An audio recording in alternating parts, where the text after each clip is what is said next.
हालात आपके सामने हैं। यकीनन हर मुसलमान का दिल टूटा हुआ है। एक बदबख्त की बदबख्ती, उसकी ज़बान दराजी ने पूरी आलम इस्लाम को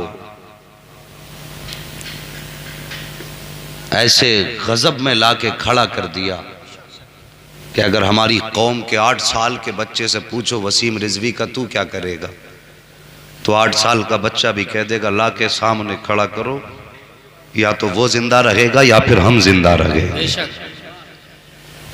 ये एक जुनून है। मैं संजीदगी के साथ ये बात कह दूं,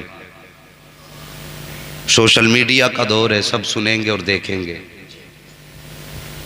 जो उसने दावा किया है कि कुरान पाक के अंदर ये 26 आयत ऐसी हैं जो आतंकवाद को बढ़ावा देती हैं, माज़अल्लाह इन आयतों को कुरान से निकाला जाए।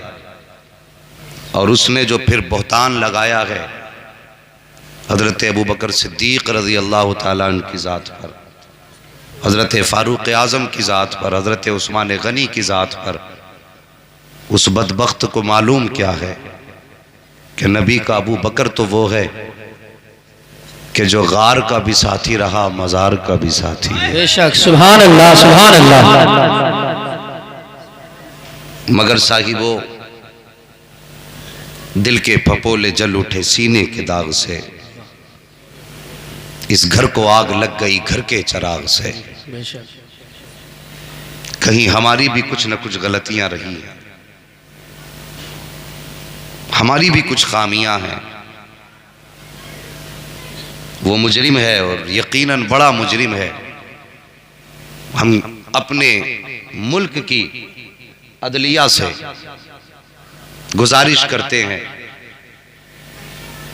कि आतंकवाद को कुरान बढ़ावा नहीं दे रहा है और न कभी दिया है और न कभी देगा।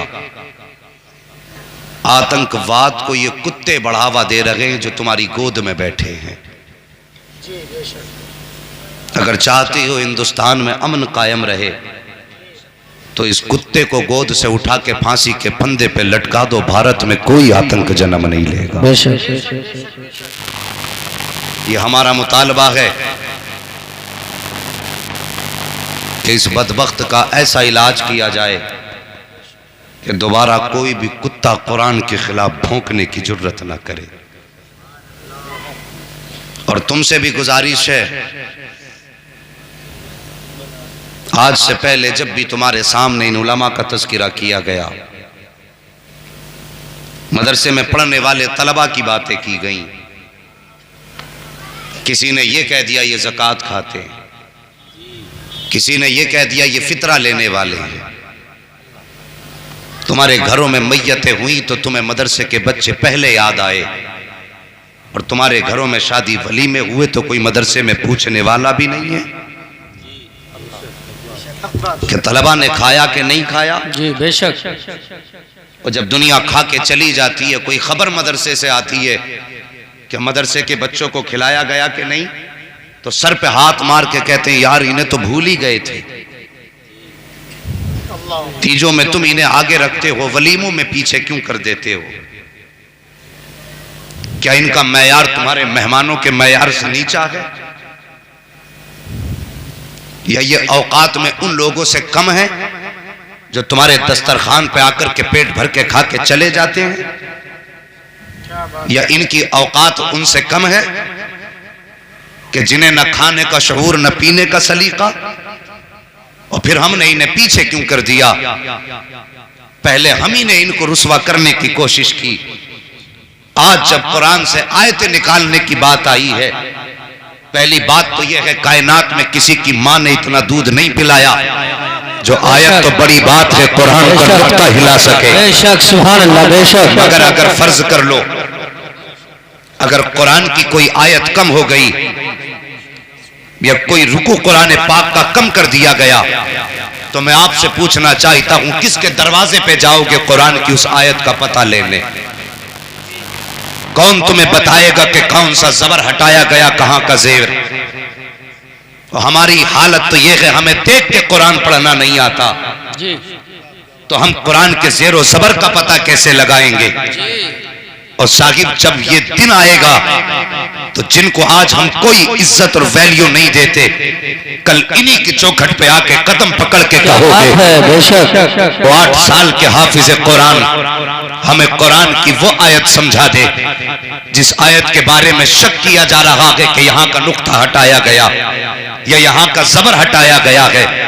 और साहिब इनकी कदर को समझो, अल्लाह ने इनके सीनों को कुरान के लिए आलमे अरवाह ही में चुन लिया था और हाफिज वही बनेंगे जिनका सिलेक्शन आलमे अरवाह में रब ने कर लिया था। हाँ साहिब, अल्लाह ने ये जुज़दान कुरान के लिए चुने हैं और दुनिया के अंदर किसी में अब इतनी ताकत नहीं है जो कुरान की एक हरकत को बदल सके। आओ तुम्हें बरेली की एक तारीख उठा के दिखा दूं। ये कोई नया फितना नहीं है, इससे पहले भी फितने आए हैं। बरेली की तारीख में एक अंग्रेज बरेली की जमीन पे पहुंचा था कुरान के नुस्खा ढूंढता हुआ और जाके एक अल्लाह वाले की दरगाह में मजार शरीफ के पास उनकी खानकाह में जाके कहने लगा, बाबा कोई तुम्हारी खानकाह में कुरान का नुस्खा है? वो मजसूब आदमी कहने लगे, क्या करेगे? उसने कहा कि हमारी ख्वाहिश है कि हिंदुस्तान नहीं बल्कि दुनिया से कुरान मिटा दें। कहा क्या करोगे? कहा जहां जहां से नुस्खे मिले हैं हमने ले जा करके उनको दरिया के हवाले कर दिया है। सुना है तुम्हारे इस खानका के अंदर भी कुरान के नुस्खे हैं। आपने फरमाया अगर नुस्खे दे दूं तो क्या करेगा? उसने कहा था नुस्खे ले जा करके दरिया में डाल देंगे, न नुस्खे होंगे न कोई कुरान पढ़ने वाला होगा। इतना सुनना था, अल्लाह वाले को जलाल आ गया, फौरन तेवर बदल गए। एक 8 साल का बच्चा गुजर के जा रहा था, आवाज दी, का बेटा जरा इधर आओ। बच्चा करीब आया, का हजरत हुक्म क्या है? कहा बेटे ये दुनिया से कुरान मिटाना चाहते हैं, पता तो सही कि तुझे कुरान आता है कि नहीं? बच्चे ने कहा था हजरत जी मुझे कुरान नहीं आता है, मैं कभी मदरसे नहीं गया हूँ। आपने यूं निगाह डाली है और डालने के बाद एक निगाह के बाद फरमाया था अब बेटे जरा कुरान पढ़ना शुरू कर दे। बच्चे ने पहला पारा किया है, दूसरा पारा मुकम्मल किया है, तीसरा पारा मुकम्मल किया है, बच्चा पढ़ता जा रहा है। उसके बाद अल्लाह वाले ने कहा था वो साहिब तू नुस्खे लेने आया है, माना कि ये नुस्खे तू पानी में डाल देगा, इसको दरिया के हवाले कर देगा, मगर बता तो सही जो कुरान इस बच्चे के सीने में है इसको कैसे निकाल करके लेकर के जाएगा? उसने कहा था सुनो बाबा, अगर जरूरत पड़ेगी तो हम सर काटते जाएंगे, हाफिजों को मिटाते जाएंगे। अल्लाह वाले ने कहा था जितने सर काटोगे, जिधर नजर डालते जाएंगे उधर ही कुरान के हाफिज बनाते जाएंगे।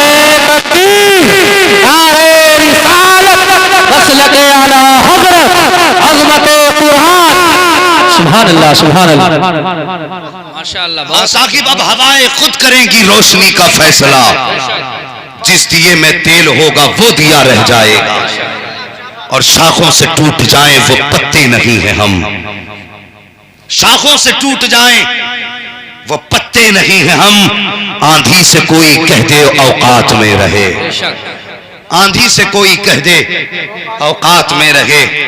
आज दुनिया कुरान को मिटाने की बात कर रही है, लेकिन हमें शऊर आया? हमने कुछ होश के नाखून लिए? नहीं, अभी जलसा है, रात भर वाह वाह होगी। कोई कहेगा शायर अच्छा था, कोई कहेगा खतीब अच्छा था, कोई कहेगा इतने फारिग हो गए। जब सुबह का सूरज निकलेगा जहां थे कल वहीं खड़े रह जाएंगे। हमारी कौम का अलमिया ये है, ये अलमिया हमारी कौम का है कि हमारी कौम का कोई टारगेट नहीं है, कोई मुस्तकिल हम लोगों का ज़ाब्ता नहीं है। हमें करना क्या पूरी जिंदगी में? हर दिन सुबह होती है, दिन भर के काम किए कि कल के कल की कल देखी जाएगी, सो गए, फिर कल निकला, फिर जरूरत के काम किए, फिर सो गए कि कल की कल देखी जाएगी। जिसे मिले यूं वो करे क्यों, खा रहे हैं जी रहे हैं, कोई मतलब ही नहीं है, कोई जिम्मेदारी नहीं इस्लाम की। हमारे कांधे पे कोई जिम्मेदारी है कि नहीं? हमें एहसास होता इस दीन का अगर हमने भी अपना गरेबान कभी दीन के लिए पकड़वाया होता। हमें इसकी कदर मालूम होती अगर हमने कभी पत्थर खाए होते। हमें इसकी अजमत का पता उस वक्त चलता जब हमने अपने बेटे दीन के लिए गवाए होते।